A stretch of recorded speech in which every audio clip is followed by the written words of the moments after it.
Curtis Kelley used voodoo to his advantage, but was also attacked by the same demons which gave him money and power. Kelley became aware of his own father's involvement in an occult club which practiced astral projection. My father's friends, they were very demonic. They come from a very demonic elite club. Everybody couldn't join or be involved with that club. You had some doctors, you had some lawyers and judges and people of high esteem in the community were involved with this occultic club. My father was one of the ringleaders of this. And I remember many times in the middle of the night, I would hear downstairs, we had up and downstairs house, and I would hear a party going on downstairs, and I wanted to be involved with it. And so I would get up and I would go downstairs, down the flight of stairs, and when they would hear me coming down the stairs, they would say, "Oh, here he comes, here he comes." And they would, I would see as their feet and everything went right through the wall, solid wall. And I said, wait a minute, how is that possible? And so they would come back again, and so I said, okay, I'm gonna sneak down there and see who these people are. And my father would be entertaining them. And they would be partying, smoking, and drinking, laughing, and making all kinds of noise. But when they would hear I'm getting close, they'd say, "Oh, here he comes." And each time I come, I would see more of them. And they could actually just come right to the wall.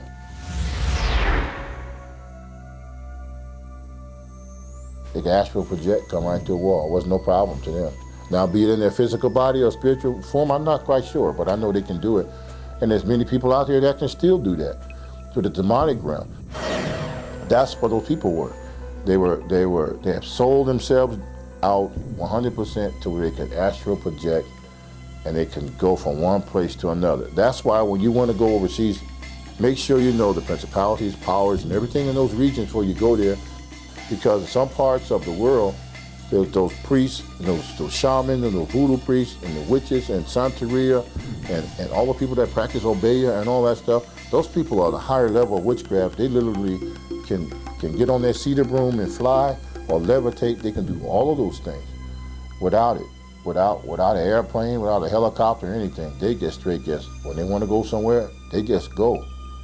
They just go in there, whether in the body or not. I'm not quite sure how they do it. But that's the group my father was running with.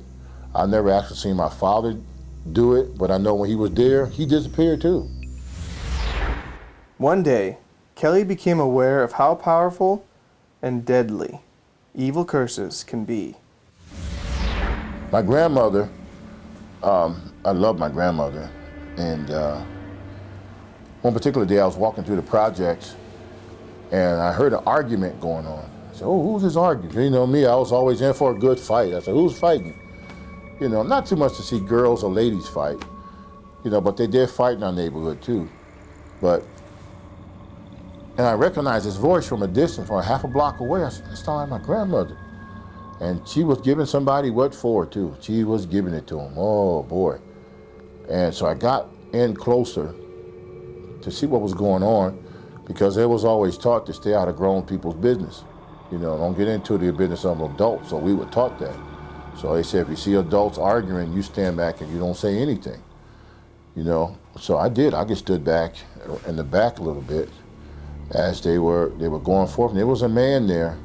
He was saying something to my grandmother. I had never seen this man before. I didn't know who he was, because I thought I knew everybody. There's 5,000 families in the projects, and I knew everybody between New York and Connecticut. So I figured, no, I knew everybody. I didn't know who this guy was, arguing with my grandmother. So I didn't say anything, and I just stood back and watched. And they were going at it. I mean, they were going at it. My grandmother was little, but boy, she was holding her ground with this guy.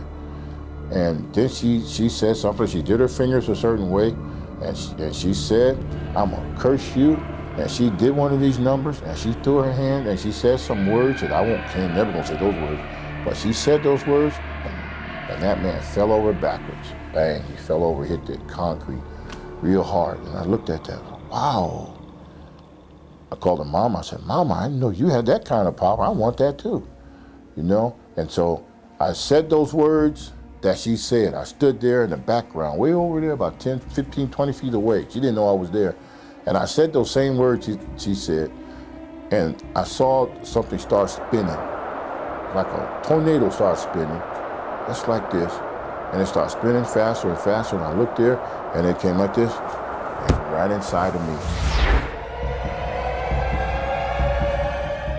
And I said, oh my God, what did I do? And then something was inside, and it was still kept spinning inside of me. And I got so scared, I ran in the house, wasn't that far from our house. I ran in the house, and I saw my brothers and sisters and everybody there, and I was trying to explain to them what was going on. And said something, I kept saying, something's in me, something in me. What's in you? I said, I don't know, something's in me.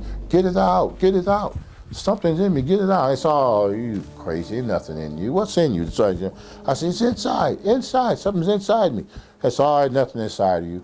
So that night, one of my uncles, he had a drinking problem real bad. He and I was real close. My dad and I weren't close with my uncle. He sort of raised me.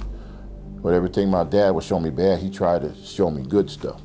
And so, but he had a drinking problem, and he was drunk. He laid on the floor, and I laid down there next to him because he was my protector, my buddy, you know. He still is, he's still alive, so I still love my uncle. And I laid there, and next thing I know, I hear that spinning thing coming. Now it's coming again, middle of the night, it's coming again. And I said, Unc, wake up, Unc, something's happening, wake up. And he was so drunk, he couldn't even lift his own head. He said, what's wrong, nephew? I said, something wrong, Uncle, something wrong, something's spinning inside of me. And the next thing I know, the closet door opened up, and out stepped this big old green thing with wings. And he stepped on my arm. I tried to get under my uncle, and I was trying to hide, but this big old green creature stepped on my arm and stopped me from moving. And I started to scream, and I was yelling, and nobody was helping me. My uncle was drunk.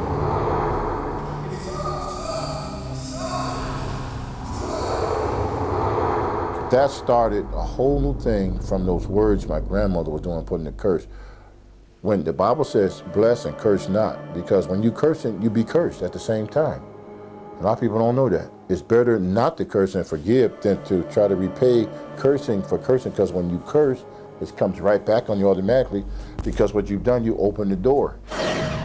When it came to curses, Kelley didn't hesitate to use them, even on his own friends. The Davis brothers went to a revival meeting, and we were friends, and I didn't like the idea that they went to church, because after all I'd been through, the church was an enemy. People in the church were weak, and to me, I thought they were weak and cowards and wouldn't fight, and that's how we were in the street. So when I saw them, I felt like they were abandoning us, the rest of us, to go on chasing after this Jesus thing. And when I would see them come back, and they would minister to a lot of our other friends because they were excited about being saved, and they would tell the rest of the guys, saying, you need to stop these drugs and stuff and come and get saved. Well, if they get saved, I lose a lot of customers.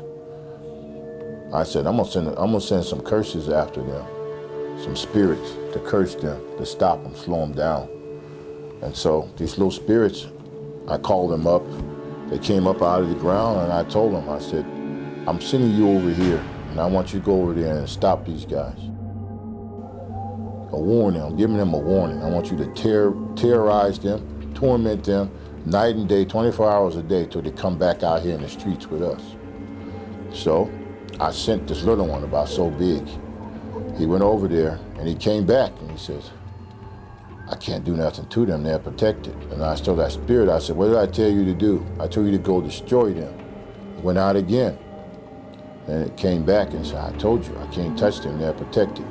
So I said, get out of here. I sent him, you back down to the floor where you come from. So another one, I sent a bigger one this time, a little bigger than about that size. And I said, now you go and do what that other one, he didn't do. I said, you go and destroy them. You go and you tear everything up. You tear their house up, you tear their mama up, you tear their cars up, set the house on fire with them in it. Do everything I tell you to do. You better not fail. So that spirit disappeared, and it went. Then I waited for a few days, and that spirit came back with a sad look on his face, and I said, did you do what I told you to do? He said, I can't touch them. Just like the other one told you, we can't touch them, they're protected. And I got mad at him, I brushed him off, Then I astral projected out of my body, left my body at one place, and I went into another place. And when I got there, I found exactly what it was, like a snap of a finger. And when I got there, there was 2 8-foot tall angels with a flaming sword. They looked like they had been working out in the gym. They was tough. And I stood around the back of a telephone pole and I peeked out at them. I said, man, I see why them little imps couldn't do nothing. Wow. Then I went back into myself. And man, these guys, wow. They got some serious power, man. My God, they got some power behind them. Kelley decided he now wanted some of that same protection from the angels he had seen on the occultic dark side.